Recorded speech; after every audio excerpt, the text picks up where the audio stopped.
A Legend of Knockmany. What Irish man, woman, or child has not heard of our renowned Hibernian Hercules, the great and glorious Finn McCool? Not one from Cape Clear to the Giant's Causeway, nor from that back again to Cape Clear. And by the way, speaking of the Giant's Causeway brings me at once to the beginning of my story. Well, it so happened that Finn and his men were all working at the causeway, in order to make a bridge across to Scotland, when Finn, who was very fond of his wife Una, took it into his head that he would go home and see how the poor woman got on in his absence. So accordingly he pulled up a fir tree, and after lopping off the roots and branches, made a walking stick of it, and set out on his way to Una. Una, or rather Finn, lived at this time on the very tip-top of Knockmany Hill, which faces a cousin of its own called Cullimore, that rises up half hill, half mountain, on the opposite side. There was at that time another giant, named Cucullin. Some say he was Irish, and some say he was Scotch, but whether Scotch or Irish, sorrow doubt of it, but he was a Targer. No other giant of the day could stand before him, and such was his strength, that when well vexed he could give a stamp that shook the country about him. The fame and name of him went far and near, and nothing in the shape of a man, it was said, had any chance with him in a fight. By one blow of his fists he flattened a thunderbolt and kept it in his pocket in the shape of a pancake, to show to all his enemies when they were about to fight him. Undoubtedly, he had given every giant in Ireland a considerable beating, barring Finn McCool himself. And he swore that he would never rest, night or day, winter or summer, till he could serve Finn with the same sauce, if he could catch him. However, the short and long of it was, with reverence be it spoken, that Finn heard Cucullin was coming to the causeway to have a trial of strength with him, and he was seized with a very warm and sudden fit of affection for his wife, poor woman, leading a very lonely, uncomfortable life of it in his absence. He accordingly pulled up the fir tree, as I said before, and having snedded it into a walking stick, set out on his travels to see his darling Una on the top of Knockmany by the way. In truth, the people wondered very much why it was that Finn selected such a windy spot for his dwelling-house, and they even went so far as to tell him as much. "What can you mane, Mr. McCool," said they, "by pitching your tent upon the top of Knockmany, where you never are without a breeze, day or night, winter or summer, and where you're often forced to take your nightcap without either going to bed or turning up your little finger? Aye, and where, besides this, there's the sorrow's own want of water." "Why," said Finn, "ever since I was the height of a round tower, I was known to be fond of having a good prospect of my own, and where the dickens, neighbours, could I find a better spot for a good prospect than the top of Knockmany? As for water, I am sinking a pump, and plaise goodness, as soon as the causeway's made, I intend to finish it." Now, this was more of Finn's philosophy, for the real state of the case was that he pitched upon the top of Knockmany in order that he might be able to see Cucullin coming towards the house. All we have to say is that if he wanted a spot from which to keep a sharp lookout, and between ourselves he did want it grievously, barring Slieve Croob or Slieve Donard, or its own cousin Cullimore, he could not find a neater or more convenient situation for it in the sweet and sagacious province of Ulster. "God save all here," said Finn good-humouredly, on putting his honest face into his own door. "Musha, Finn, avick, and you're welcome home to your own Una, you darling bully." Here followed a smack that is said to have made the waters of the lake at the bottom of the hill curl, as it were, with kindness and sympathy. Finn spent 2 or 3 happy days with Una, and felt himself very comfortable, considering the dread he had of Cucullin. This, however, grew upon him so much that his wife could not but perceive something lay on his mind, which he kept altogether to himself. Let a woman alone, in the meantime, for ferreting or wheedling a secret out of her good man when she wishes. Finn was a proof of this. "It's this Cucullin," he said, "that's troubling me. When the fellow gets angry and begins to stamp, he'll shake you a whole townland, and it's well known that he can stop a thunderbolt, for he always carries one about him in the shape of a pancake, to show to anyone that might misdoubt it. As he spoke, he clapped his thumb in his mouth, which he always did when he wanted to prophesy, or to know anything that happened in his absence, and the wife asked him what he did it for. "He's coming," said Finn. "I see him below Dungannon." "Thank goodness, dear. And who is it, Evic? Glory be to God." "That baste Cucullin," replied Finn, "and how to manage I don't know. If I run away I am disgraced, and I know that sooner or later I must meet him, for my thumb tells me so." "When will he be here?" said she. "Tomorrow, about 2 o'clock," replied Finn with a groan. "Well, my bully, don't cast down," said Una. "Depend on me.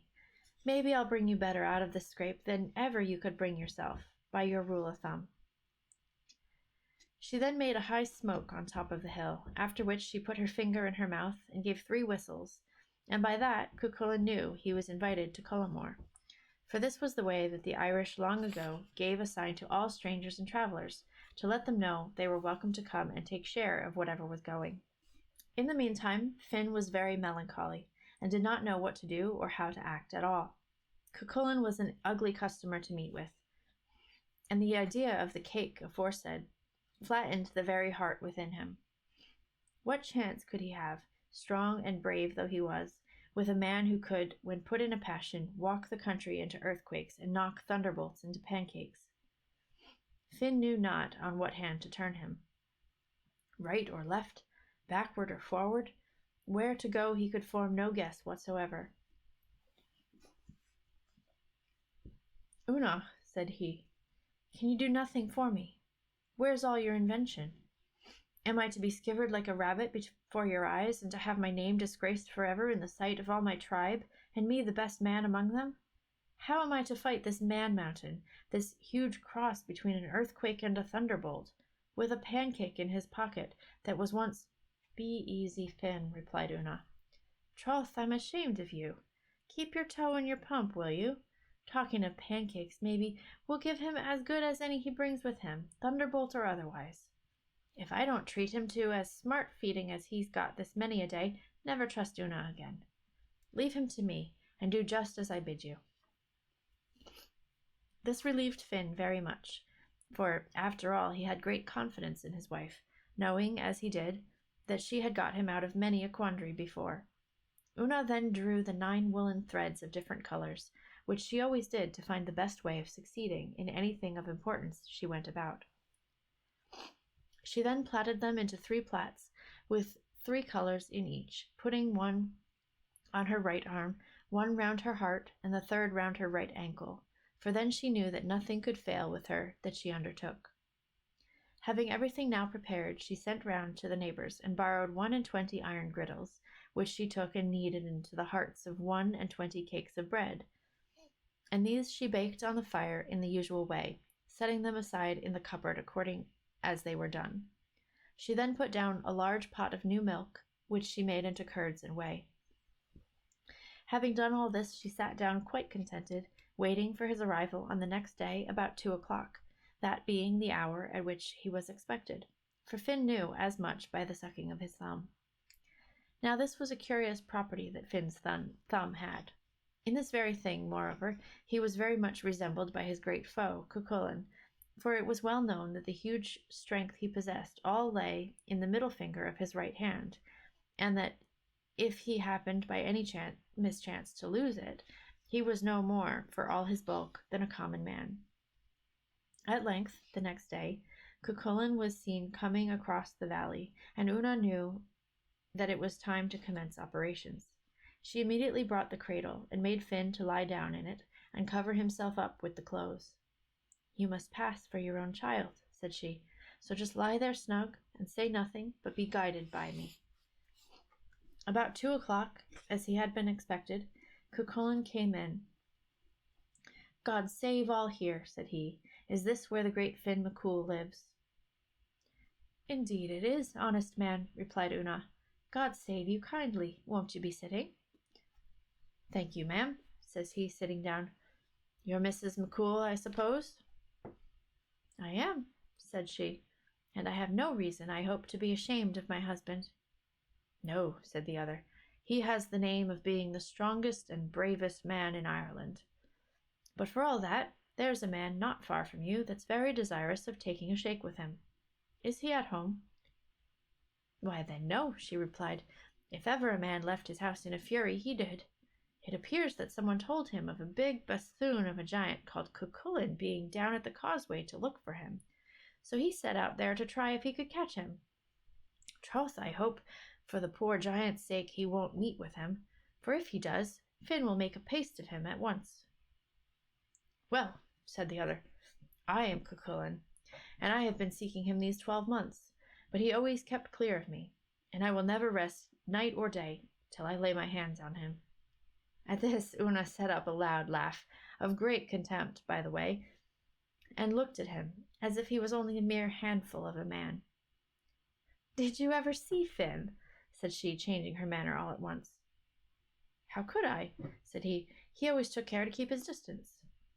"I thought so," she replied. "I judged as much, and if you take my advice, you poor-looking creature, you'll pray night and day that you may never see him, for I tell you it will be a black day for you when you do. But in the meantime, you perceive that the wind's on the door, and as Finn himself is from home, maybe you'd be civil enough to turn the house, for it's always what Finn does when he's here." This was a startler even to Cucullin, but he got up, however, and after pulling the middle finger of his right hand until it cracked 3 times, he went outside, and getting his arms about the house, turned it as she had wished.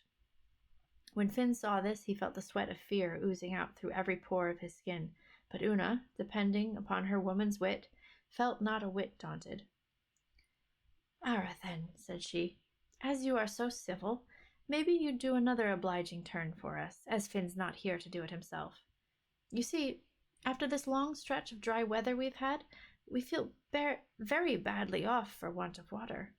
Now, Finn says there's a fine spring well somewhere under the rocks behind the hill here below, and it was his intention to pull them asunder, but having heard of you, he left the place in such a fury that he never thought of it.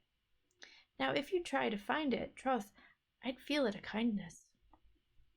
She then brought Cucullin down to see the place, which was then all one solid rock, and after looking at it for some time, he cracked his right middle finger 9 times, and stooping down, tore a cleft about 400 feet deep and 1/4 of a mile in length, which has since been christened by the name of Lumford's Glen. "You'll now come in," said she, "and eat a bit of such humble fare as we can give you. Finn, even although he and you are enemies, would scorn not to treat you kindly in his own house, and indeed, if I didn't do it even in his absence, he would not be pleased with me." She accordingly brought him in, and placing 6 of the cakes we spoke of before, together with a can or 2 of butter, a side of boiled bacon, and a stack of cabbage, she desired him to help himself, for this, be it known, was long before the invention of potatoes. That reminds me a little bit of the Princess Bride, where it's like, this happened before potatoes. I like that little... I wonder if William Goldman had any kind of inspiration for that. But I like that there's that. I'm seeing the parallel there.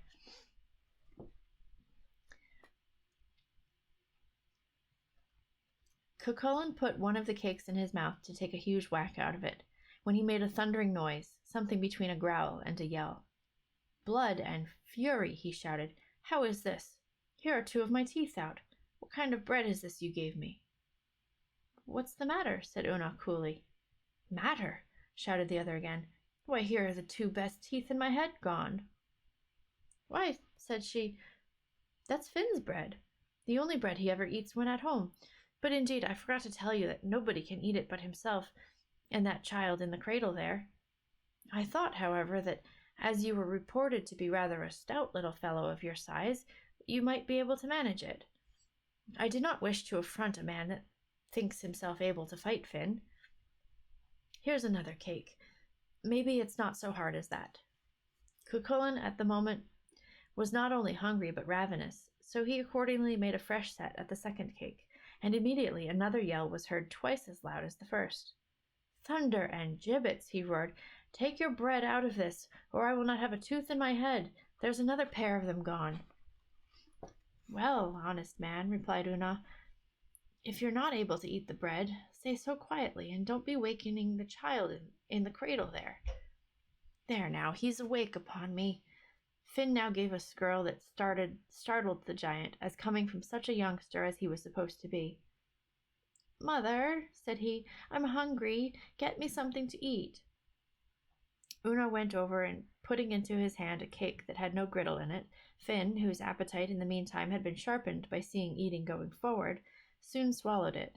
Cucullin was thunderstruck, and secretly thanked his stars that he had the good fortune to miss meeting Finn, for, as he said to himself, "I'd have no chance with a man who could eat bread such as that, which even his son that's but in his cradle can munch before my eyes."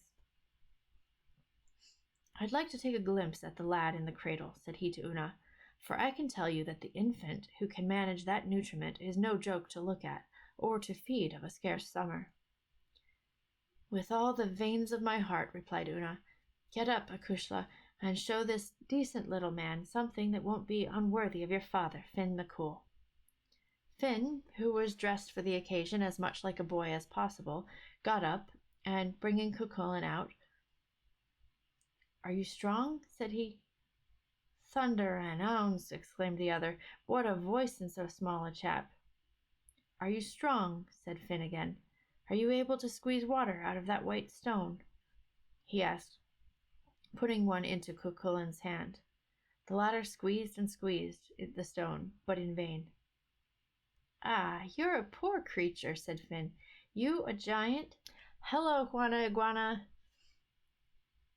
Thank you for the chat. It looks like it's your first time chatting, but I know that you were here before because I saw that you followed a while back. So thank you for the follow as well. Hope everything is going well for you. You're welcome to chat if there's anything that catches your attention as far as like what I'm reading or any thoughts you have, or if you have any questions. But if you would rather just lurk, that's fine too, and I will just keep reading. "Give me the stone here, and when I'll show what Finn's little son can do, you may then judge of what my daddy himself is." Finn then took the stone, and exchanging it for the curds, he squeezed the latter until the whey, as clear as water, oozed out in a little shower from his hand. "I'll now go in," said he, "to my cradle, for I scorn to lose my time with anyone that's not able to eat my daddy's bread or squeeze water out of a stone. Bedad, you had better be off out of this before he comes back, for if he catches you, it's in flummery he'd have you in 2 minutes." Will do. Thanks for reading. You're welcome. Hope you enjoy. Cucullin, seeing what he had seen, was of the same opinion himself. His knees knocked together with the terror of Finn's return, and he accordingly hastened to bid Una farewell, and to assure her that from that day out he never wished to hear of, much less to see, her husband. "I admit fairly that I'm not a match for him," said he. "Strong as I am, tell him I will avoid him as I would the plague, and that I will make myself scarce in this part of the country while I live."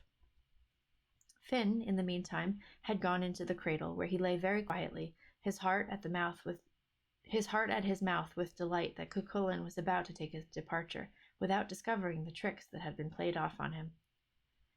"It's well for you," said Una, "that he doesn't happen to be here, for it's nothing but hawk's meat he'd make of you." "I know that," says Cucullin. "Divil a thing else he'd make of me. But before I go, will you let me feel what kind of teeth Finn's lad has got that can eat griddle bread like that?" "With all pleasure in life," said she. "Only, as they're far back in his head, you must put your finger a good way in." Cucullin was surprised to find such a powerful set of grinders in one so young, but he was still much more so on finding, when he took his hand from Finn's mouth, that he had left the very finger upon which his whole strength depended behind him. He gave one loud groan, and fell down at once with terror and weakness. This was all Finn wanted, who now knew that his most powerful and bitterest enemy was at his mercy. He started out of the cradle, and in a few minutes the great Cucullin, that was for such a length of time the terror of him and all his followers, lay a corpse before him.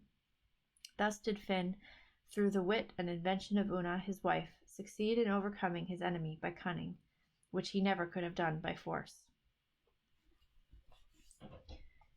Interesting. This one feels really familiar, so I feel like I've heard it before. I'm definitely familiar with the names. If you had asked me like what story do these names go to, I couldn't have told you.